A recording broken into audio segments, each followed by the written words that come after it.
Praise the lord. హల్లెలూయా. సమస్త మహిమ ఘనత ప్రభావములు ప్రభువైన యేసుక్రీస్తునకు మాత్రమే కలుగును గాక. ఆమేన్. పరలోకానందం యూట్యూబ్ ఛానల్లో ఈ యొక్క ప్రోగ్రామ్ని వీక్షిస్తున్న అందరికీ ప్రభు పేరట ప్రత్యేకమైన వందనాలు తెలియజేస్తున్నానండి. దేవుడు మీ కుటుంబాల అన్నిటినీ సమృద్ధముగా దీవించి బహుగా ఆశీర్వదించును గాక. ఆమేన్.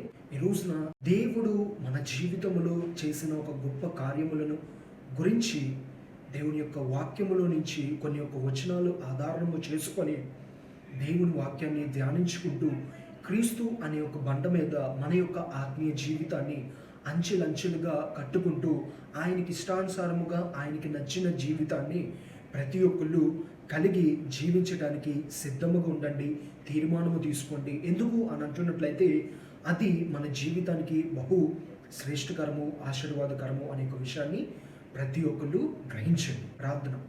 మహాపరిశుద్ధుడైన నా తండ్రి, నీకే స్తుతులు. ఈ రోజున నాతో మాతో మా అందరితో మీరే ముఖాముఖిగా బహుసూటిగా స్పష్టముగా మాట్లాడమని, మా జీవితంలో ఉన్న తప్పులను, పొరపాటులను, పాపములను మీరు సరిచేసి మంచి మనస్సాక్షి కలిగిన జీవితాన్ని మేము కలిగి జీవించుటకు మా ఒక్కొక్కరికి మీరే సహాయమును దయచేయమని నజరేయుడైన యేసుక్రీస్తు నామములో అడిగి వేడుకొని పొందుకుని ఉన్నాం మా తండ్రి. ఆమేన్. ఈ రోజున మన వాక్యధ్యానం అంశం నిమిత్తమై యేసయ్య మన కొరకు చేసిన గొప్ప త్యాగం. ఈ రోజున ఆలోచన చేయండి.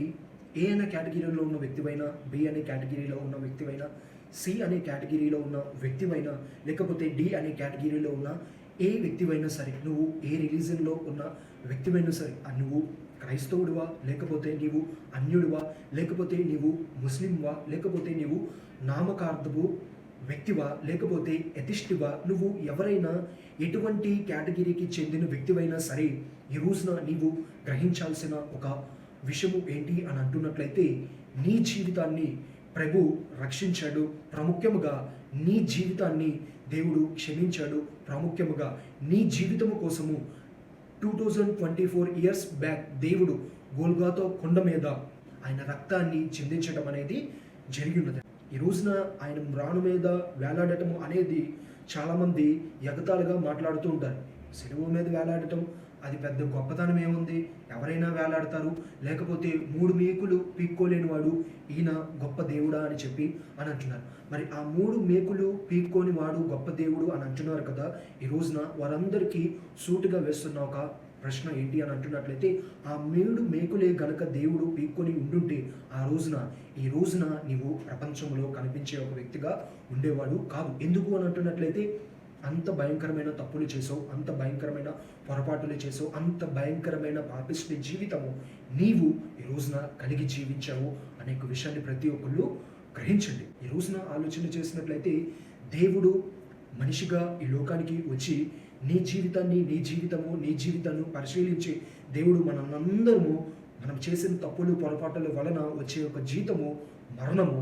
ఆ భయంకరమైన మరణము వలన వచ్చే జీతము నరకము. ఆ నరకములో మనము పడివేయబడటము దేవునికి ఇష్టం లేదు. కాబట్టి ఆయన రక్తాన్ని చిందించి విమోచన క్రయధనమును చేసి నిన్ను దేవుడు రక్షించేసి మీ తప్పుల విషయం నిమిత్తమే నేను మరణించాను, ఇదిగోండి సిలువ వేసుకున్నాను, అదిగో ముళ్ళ కిరీటాన్ని పెట్టుకున్నాను, అదిగో రోమి సైనికులతో డొక్కలలో పొడిపించుకున్నాను, అదిగో కాలంలో మేకులు కొట్టించుకున్నాను కదా, ఇంకా అయిపోయింది, ఈ రోజుతో మీరు స్వతంత్రులు అయిపోయారు అని చెప్పేసి అంతటితో దేవుడు వదిలేయలేదు. అంత చెప్పేసి మీకు నచ్చినట్టుగా జీవించండి, లోకానుసారముగా బ్రతకండి, ఇష్టానుసారముగా బ్రతకండి, వారిని వీరిని దూషించుకుంటూ, వారి మీద వీరిని నిందలేసుకుంటూ, వారిని వీరిని పాడు చేసుకుంటూ, ఇతరుల మీద అసభ్యకరమైన వ్యాకులు పలకటము, దూషణపు మాటలను పలకటము, ఇతరులని గాయపరిచే రీతిగా, నిందించే రీతిగా, అవమానపరిచే రీతిగా, హేళన చేసే రీతిగా, ఏలెత్తి చూపే రీతిగా జీవించండి, మీకు నచ్చినట్టుగా బ్రతకండి అని చెప్పి దేవుడు చెప్పలేదు. ఈ లోకములో ఆ తప్పులు అన్నిటి విషయం నిమిత్తమే, పొరపాటాలు అన్నిటి విషయం నిమిత్తమే, పాపముల విషయం నిమిత్తమే మరణించవలసిన మన జీవితము బదులుగా ఆయన తన జీవితాన్ని, తన రక్తాన్ని మ్రాను మీద వేసుకుని ఉన్నాడు. అంత గొప్ప దేవుడు ఈ రోజున నీతో ప్రాముఖ్యంగా నాతో, మనందరితో చెప్పేది ఏంటి అని అంటున్నట్లయితే, నీతి విషయమే మీరు జీవించున్నట్లుగా దేవుడు మ్రాను మీద వేసుకున్నాడు అని చెప్పి స్పష్టంగా కనబడుతుంది. అంటే దేవుడు మన దగ్గర నుండి ఏమి కోరుకుంటున్నాడు అని అంటున్నట్లయితే హోలీనెస్. ఇంత గొప్ప త్యాగము చేసిన క్రీస్తు ఈ రోజున మన దగ్గర నుండి ఆశించేది మన డబ్బు కాదు, మన ఆస్తి కాదు, మన అంతస్తులు కాదు, మన సౌందర్యము కాదు, మన శక్తి కాదు, మన సామర్థ్యము కాదు, మనకు సంబంధించినవి ఏమీ కాదు. కానీ ఈ ఆత్మ విషయం నిమిత్తమే నీతి కలిగి జీవించండి. Be holy because I am holy. నేను పరిశుద్ధుడు గనుక మీరును పరిశుద్ధుడై ఉండండి అని చెప్పి ఈ రోజున దేవుడు చెప్పడం అనేది జరుగుతుందండి. మొదటి పేతురు రాసిన మొదటి పత్రికలో మనము చూడవచ్చు. 2వ అధ్యాయము 24వ వచనం నుంచి 25వ వచనం వరకు ధ్యానించుకుందాం. మన పాపముల విషయమై చనిపోయి నీతి విషయమై జీవించున్నట్లు ఆయన తానే తన శరీరమందు మన పాపములను మ్రాను మీద వేసుకొనెను. ఆయన పొందిన గాయముల చేత మీరు స్వస్థత నొందితిరి. మీరు గొర్రెల వలె దారి తప్పిపోతిరి కానీ ఇప్పుడు మీ ఆత్మను కాపరి అయిన అధ్యక్షుడైన ఆయన వైపుకు మళ్ళీ ఉన్నారు. దేవునికి మహిమ కలుగును గాక. ఆమె. తప్పు చేసావు, పొరపాటులు చేసావు, పాపము చేసావు, నువ్వు ఎంత పాపములో జీవించిన వ్యక్తివైనా సరే ఈ రోజున దేవుడి దగ్గర నీకు క్షమాపణ దొరుకుతుంది అనే విషయాన్ని గ్రహించండి. ఎన్ని తప్పులు చేసినా సరే దేవుడు వాటన్నిటినీ నీవు నీతిగా జీవించుట కొరకే నీ తప్పులు నీ పాపములన్నిటినీ ఆయన శరీరమందు ప్రాముఖ్యముగా అవి అన్నీ మ్రాను మీద వేసుకొని ఉన్నారు. దేని కొరకు? నీతిగా జీవించున్నట్లు అని చెప్పి స్పష్టముగా కనబడుతుందండి. అంటే దేవునికి ఇష్టానుసారముగా సత్యము వైపు మనము అడుగులు వేసే వారిగా ఉండాలి అని చెప్పి దేవుడు ఈ రోజున ఆశపడటం అనేది జరుగుతుంది. ఈ రోజున 2024 మార్చ్ మంత్లోనికి మనము వచ్చేసి ఉన్నాం. అయితే ఇప్పటి వరకు నీతిగా జీవించలేదు, ఇప్పటి వరకు యథార్థముగా బ్రతకలేదు. ఈ రోజు నుంచైనా సరే నీతిగా మనము జీవించాలి అని చెప్పి దేవుడు ఆశపడుతున్నాడు. ఆయన తానే తన శరీరమందు మన పాపములను మ్రాను మీద వేసుకొనెను. ఆయన పొందిన గాయముల చేత మీరు స్వస్థత నొందితిరి. అయితే ఈ తప్పులు, ఈ పొరపాటులు, ఈ పాపములు గనక మన జీవితంలో నుంచి మనము దాని నుంచి స్వతంత్రులుగా లేకుండా మనం ఇంకా ఆ శాపము ద్వారా ఉంటున్నట్టయితే, పీడించబడుతున్న వారైతే దేవుణ్ణి నమ్మాల్సిన అవసరము లేదు. కానీ ఈ రోజున మనము స్వతంత్రులుగా ఉన్నాం. ఎలా చెప్పగలుగుతున్నారు అని చెప్పి అనేక మంది అనవచ్చు. ఆ రోజున దేవుడు మన పాపముల విషయం నిమిత్తమే మరణించాడు కాబట్టే ఈ రోజున మనము సజీవులుగా ఉన్నాం.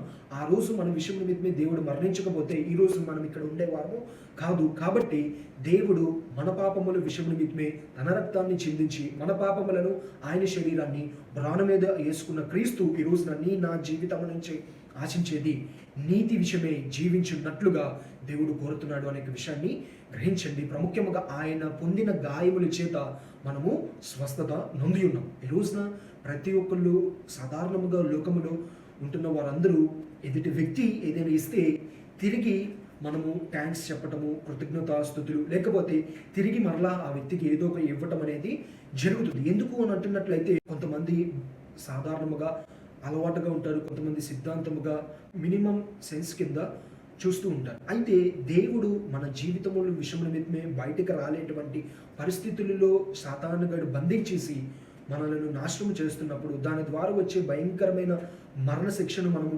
పొందుకోకుండా దాని నుండి విడిపించబడాలి అని చెప్పి తన అమూల్యమైన రక్తాన్ని దేవుడు గొల్గోతా కొండలో చిందించినప్పుడు మనము స్వస్థత నొంది ఉన్నాం. అంటే ఆ పాపముల నుంచి మనకు ఏమైంది అని అంటున్నట్లయితే స్వతంత్రులుగా అయిపోయి ఉన్నాం. అంటే సాతానుగాడి యొక్క చేతులలో నుంచి మనము విడుదల పొంది ఉన్నాము. కాబట్టి ఈ రోజున అంత గొప్ప త్యాగమును చేసిన క్రీస్తుకు ఈ రోజున మనం ఏమి ఇవ్వగలము? మనము ఏది ఇవ్వలేము. అది ఏదైనా ఇచ్చినా సరే అది ఆయన యొక్క చేసిన త్యాగానికి దానిని మనం ఎన్నడూ వెల కట్టలేము. కాబట్టి ఈ రోజున ఆ క్రీస్తు నీ దగ్గర నుండి ఆశించేది నీతిగా జీవించు.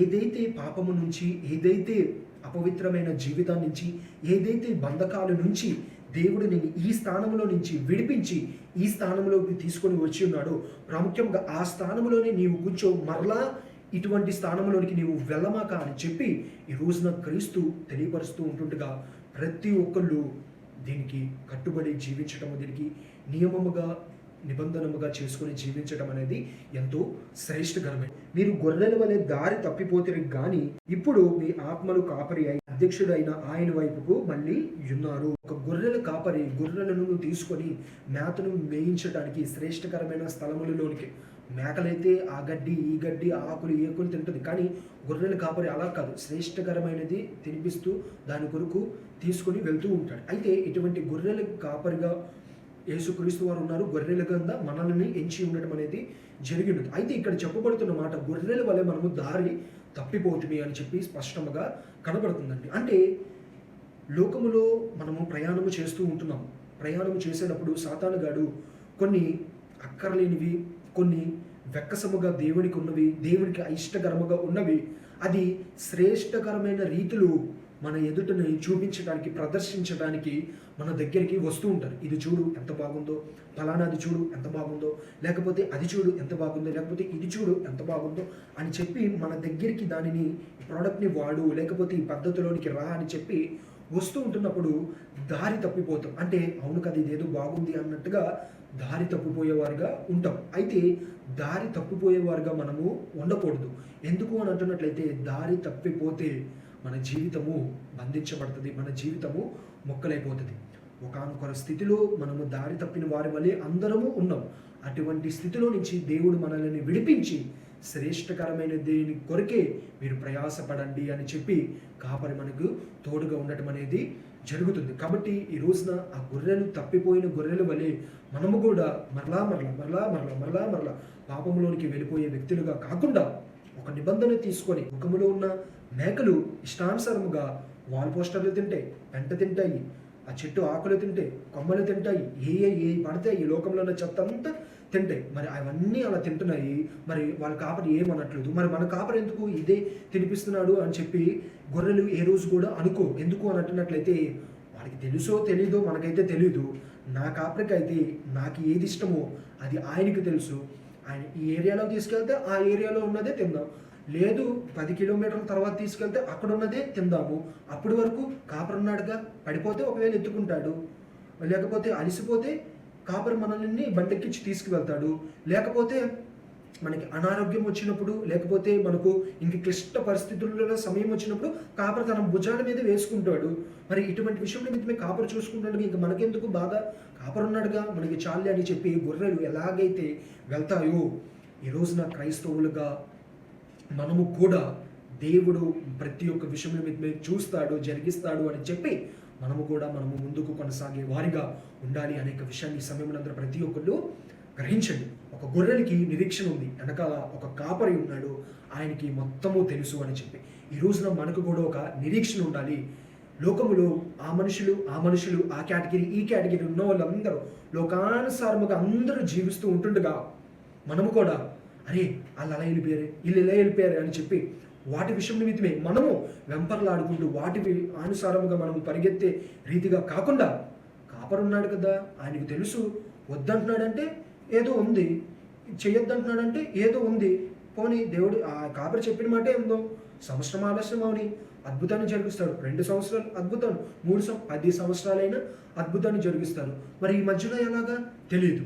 కాపరి ఉన్నాడుగా, ఒకవేళ అప్పులోళ్ళు వస్తారేమో, లేకపోతే నిందించేవాళ్ళు, దూషించేవాళ్ళు, సమయం గతించబోతుంది, లేకపోతే వ్యత్యాసమైన పద్ధతుల్లో ఏమి చేయాలో అర్థముగా నిష్ప్రయోజనకరంగా లైట్ తీసుకో, కాపరి ఉన్నాడుగా, సమస్తము చూసుకుంటాడు అని చెప్పి ధీమాగా ఉండాలి అనే విషయాన్ని ఈ సమయంలో అతను ప్రతి ఒక్కళ్ళు గ్రహించండి. మరి గొర్రెల వల్లే దారి తప్పిపోతున్నారు. అసలు మరి గొర్రెలు కాపరి మాట వింటున్నట్లయితే మరి గొర్రెలు ఎందుకు దారి తప్పిపోతున్నాయి బ్రదర్ అని చెప్పి మీరు అనవచ్చు. గొర్రెలు 100 గొర్రెలు సాధారణంగా రోడ్డు మీద వెళ్తే 100 గొర్రెలు దారి తప్పిపోవు. 99 గొర్రెలు లేకపోతే 98 గొర్రెలు కాపరి ఎలా నడిపిస్తే ఆ వేలో నడుచుకుంటూ ఉంటాయి. 1, 2 పక్కకి తిరుగుతాయి. ఈ పక్కకి తిరిగినప్పుడే మొత్తం జీవితంలో వచ్చే శ్రమలన్నీ వచ్చేస్తూ ఉంటాయి. ఎప్పుడైతే పక్కకి తిరిగామో, అరే అది బాగుంది కదా, ఇటు పక్కకి తిరిగాము, ఈ మేక పనే బాగుంది కదా అని చెప్పి, లేకపోతే ఆ కుక్క పనే బాగుంది కదా, లేకపోతే వాళ్ళ జీవితమే బాగుంది కదా అని చెప్పి ప్రతి ఒక్కటి విషయం నిమిత్తమే. అదే కాపరిని చూచి నడిచింది అనుకోండి, ఆ గొర్రె ముందుకు కొనసాగిపోతూ ఉంటుంది. కాబట్టి ఈ రోజున మన జీవితంలో కూడా దేవుడు మన ఎదుట ఉన్నాడు, ఆయన మన ఎదుట ఉన్నాడు. ప్రాముఖ్యముగా ఆయన మనకు ఒక మార్గమును సిద్ధపరిచి ఉన్నాడు, అదే పరుగు పందము మార్గం. ఆయన వైపు చూచుచు ఓపికతో మనము ముందుకు కొనసాగే వారిగా ఉండాలి.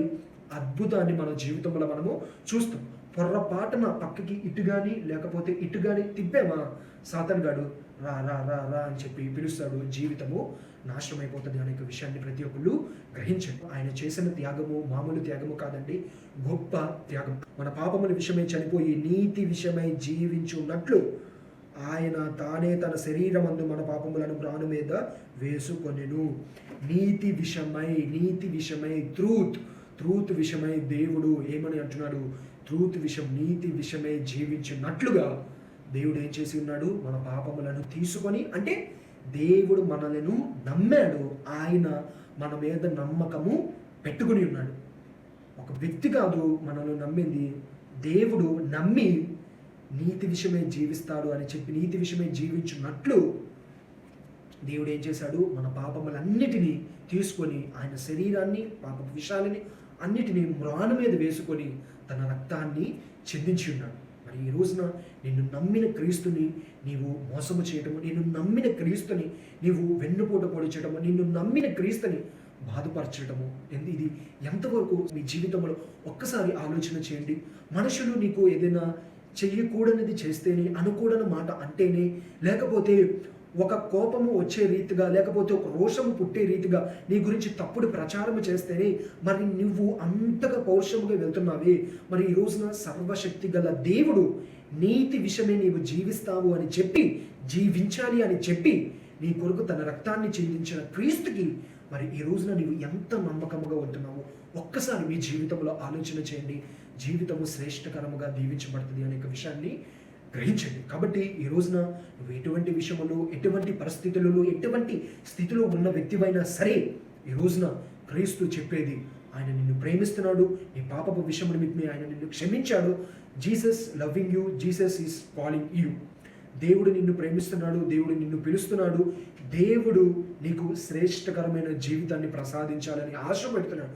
కాబట్టి ఈరోజే సమస్తాన్ని విడిచిపెట్టి గుడ్ బై చెప్పి క్రీస్తులోనికి వస్తే నీ జీవితం ఎంత బాగుంటుంది అనేక విషయాన్ని ప్రతి ఒక్కళ్ళు గ్రహించండి. వీలైనంత త్వరగా సాతాను యొక్క కార్యాలకు స్వస్తి చెప్పి దేవుని నామములోనికి వస్తున్నట్లయితే జీవితము శ్రేష్టకరముగా ఉంటుంది. ఎందుకు అని అంటున్నట్లయితే నీ కొరకు కూడా ప్రాణము పెట్టిన ఒక యేసయ్య ఎదురు చూస్తున్నాడు అనేక విషయాన్ని ప్రతి ఒక్కళ్ళు గ్రహించండి. ఆమేన్. నీతి విషయమే జీవించినట్లుగా నీ పాపములను మ్రాను మీద ఆయన వేసుకుని ఉన్నాడు. కాబట్టి నీకు స్వస్థతని అనుగ్రహించున్నాడు. మరి ఈ రోజున నీవు ఆ నీతి విషయమే జీవిస్తావా, లేకపోతే మరలా పాపము లోకంలోనికి, మరలా అన్యాయపు లోకంలోనికి, మరలా చీకటిలోనికి ప్రవేశించి జీవితాన్ని పాడు చేసుకుంటావా? రెండు మార్గాలు నీ ఎదుటినే దేవుడు ఉంచి ఉన్నాడు. అయితే వెచ్చగైన ఉండు, లేకపోతే చల్లగైన ఉండు, నులివెచ్చనగా ఉండటము నీ వలన అది అసాధ్యము అని చెప్పి దేవుడు చెప్తూ ఉంటుండగా ఈ రోజున క్రీస్తు మార్గమా శ్రేష్టకరముగా ఉంటుంది, లేదు సాతాను మార్గమా చాలా సర్వనాశనకరముగా ఉంటుంది. ఏ మార్గము నీకు కావాలో నీవే ఈ రోజున ఎంచుకో.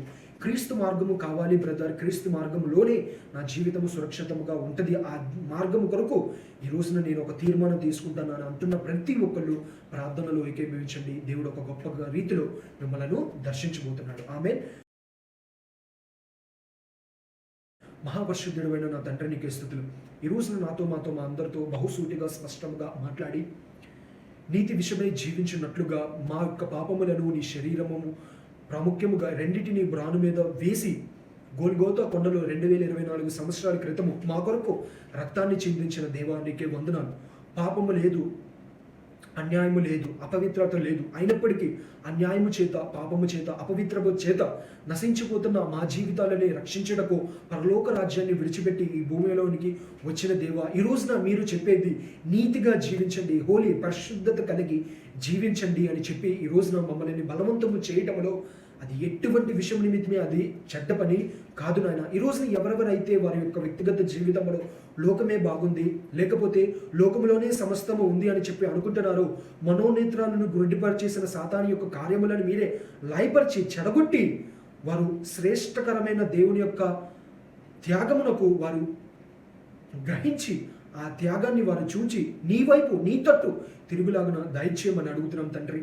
ఎవరైతే ఈ వర్తమానమును విని నువ్వు చేసిన గొప్ప త్యాగాన్ని ఎవరైతే తెలుసుకొని నీకిష్టానుసారముగా నీ నామ మహిమార్థము నిమిత్తమే నువ్వు అంత గొప్ప, అంత భయంకరమైన పాపములో ఉన్న ప్రతి ఒక్కరిని విడిపించి స్వతంత్రపరిచిన దేవుడుకు ఈ రోజున నా దగ్గర నుండి ఆశించేది నీతిగా జీవించమని, ఆ నీతిగా నేను జీవించుటకు ఈ రోజు నుండి ప్రయాసపడతా, ప్రయత్నము చేస్తా, కష్టపడతా, శ్రమిస్తాను అని చెప్పి తీర్మానం తీసుకుంటున్న ప్రతి ఒక్కరిని కూడా మీరే దర్శించి గొప్ప కార్యాన్ని జరిగించి నీ నామాన్ని మహిమపరచుకోమని నజరేయుడైన యేసుక్రీస్తు నామంలో అడిగి వేడుకొని పొందుకుని ఉన్నాం మా తండ్రి.